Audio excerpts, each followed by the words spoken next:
Welcome, everybody, to another episode of Blaze's Patch Note Breakdowns. If you were looking for the last patch, unfortunately, I posted it and the algorithm just slammed that thing into the ground, and I tried to fix it.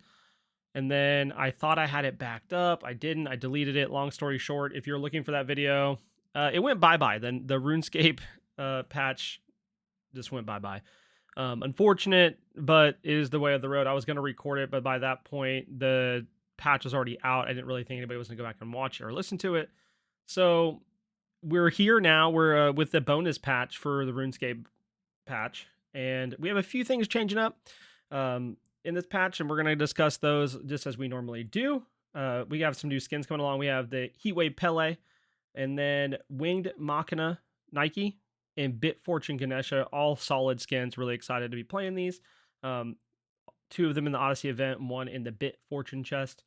So fun times. Other things I want to go ahead and mention ahead of time is we have been working on A to Z. We've been making pretty good progress up until this weekend. We had an incident IRL that took away from me being able to continue on with that. We'll be working on it this week though, along with some other things. So make sure to check those out.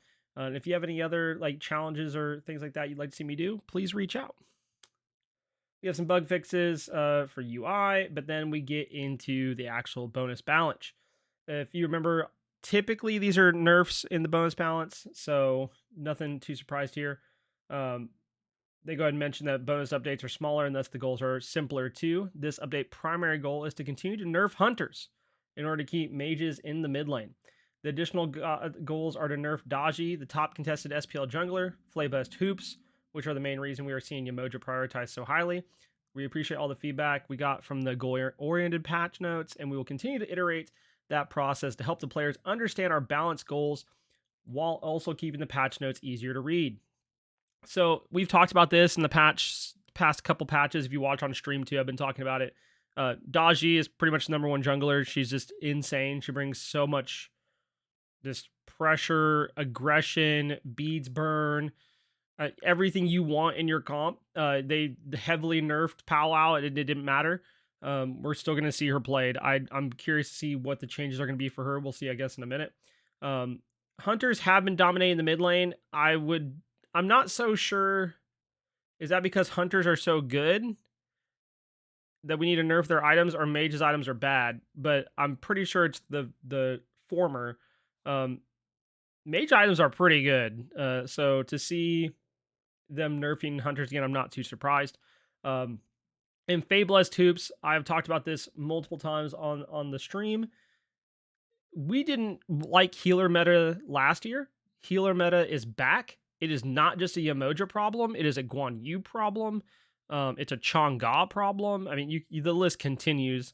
Flablest Hoops is just very, very good and it makes healers good. We've seen it in our non-conquest league matches that I play with Azamor, Hockey, Kenny, Bats, and then our sub is Embers.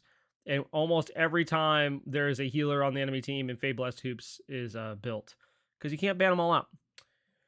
But let's head into the items here. We see Devourer's Gauntlet is being nerfed. They decreased physical power per stack from 0.8 to 0.7. Decreased physical power at full stacks from 70 to 65. I think this is a healthy change without just demoralizing this item and making it terrible. I think this is a healthy change. I think this will be fine, and it might help take some of those hunters out of the mid lane. Fabulous Hoops nerf. You get decreased magical procs, decreased by 10, decreased health by 50, decreased shield from 6% to 3%. This is the nerf right here, baby. That nerf right there from 6% to 3% of your max health is going to be heavy hitting. Procs, sure. Health, sure. That's the one I think it's going to hit hard. They talk about it here that the healers that use this item, we are still at the top of the SPL meta, namely Yamoja and lesser extent Guan Yu. Yamoja continues to be a controversial topic of discussion. She underperforms in nearly every game mode and skill level except at SPL. We don't want to rework her and take away a high skill ceiling goddess, but we also want to keep the SPL meta fluctuating. As we continue to look into further solutions, we will be nerfing this item heavily, which should decrease the amount of prioritization she is receiving. So let's have a short conversation about why do they want to keep Yamoja the same and why did they change Persephone? Obviously, Yamoja's win rate is not very good. across the board, except in SPL. You see her in high level comp too. Played fairly well. So we see her there. But with Persephone was doing pretty well on a lot of people. Why did she have a high skill ceiling? Yes. But I played against a lot of players that were at a lower skill level that would pop off on Persephone compared to Yemoja. So I think that's probably part of it. We'll see, but just from what I've casted as well, like lower level comp, Persephone was pretty dominant with her old kit, and Yemoja just not seem to be as dominant at lower levels of play. Dodgy nerf. We're going to see horrible burns decrease power scaling from 35 to 25% on the initial hit, and then Powwow decrease physical power scaling from 60 to 50% per shot, 3 shots. So again, we saw her nerf last time. I think this might even her out finally to bring her down. Do I think she's still in the top 5? Probably. I think she just brings a lot to what you want to do. Powwow is really good. You have good dot damage. You have good initiation. You have good escape. So we'll see. They talk about the power of this goddess is finally becoming widely recognized, and she continues to keep a firm hold on the SPL even at her last round of nerfs. We're hitting with another set of late game damage nerfs to balance her out. Her team fighting presence and control are very strong, and that is likely to always be part of her identity due to the core design of her ultimate.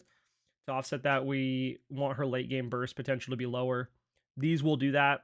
We saw the last round of nerfs kind of hint at, slowing down her early game a little bit, and this is definitely going to slow down her late game just a smidge in the sense of she's not going to be able to just go boom and knock off 2 squishies really quickly. Along with this, one thing to keep track of, if you have not on Powwow, you can left click, right click at the same, you can hit your left click and right click, immediately. You will fire that chain. It will hit and pull, and it's almost unbeatable. So if you want to have some fun, you can try that out on Dodgy. See how it goes. Kernanos nerf. This makes me sad because I feel like Kernanos has finally risen to be in the meta, but he has been dominating the mid lane. So the nerfs are decreased bonus attack damage from 35 to 30% on Heavy Glaive, and then Shifter of Seasons, Summer Heat, decreased physical power scaling from 10% to 7.5%. I still think he's going to be good. I think these are overall healthy changes that keep him still good, but obviously just lower the damage a little bit. They talk about this hunter took quite a few buffs to get noticed, which is what I was talking about. His passive makes his objective clear insane, and he has very well-rounded kit with no clear flaws. We're nerfing 2 different aspects of his damage output, focusing on basic attacks to help bring him more in line with the rest of the class. I think these are healthy. I think he's going to be a good meta pick here, but I think this just makes him a healthier to play against. Cupid nerf. No, not Cupid. No, he needs it. This man has been dominating a lot of the season. So Flutter decreased passive attack speed buff from 4 to 3 starting out to 20% to 15% at the end. This is a pretty heavy nerf. In Fields of Love, decreased mesmerize duration from 1.5 seconds and 3 seconds at max hearts to 1 second and 2 seconds at max hearts. Overall, that's a pretty substantial nerf. We saw Fields of Love already get nerfed last time around, where they decreased the slow that you get hit with in Fields of Love. I think this might be it. This might be what does him in as far as being a really crazy team fight hunter for that mid to late game. We'll have to see, but I think this could be the change that actually hurts him. They talk about this little guy continues to be the top hunter class, although Ishtar is quickly unseating him. More on her later. Cupid's ultimate provides a huge amount of control, and he continuously outputs basic attack damage on top of it. We are nerfing some of the passive attack speed he gets to simply for ranking up his movement ability, and also nerfing CC on his ultimate in a new way. Attacked damage. Obviously, Ishtar, I think, will be seeing a nerf in 9.12 as they gather more data on her.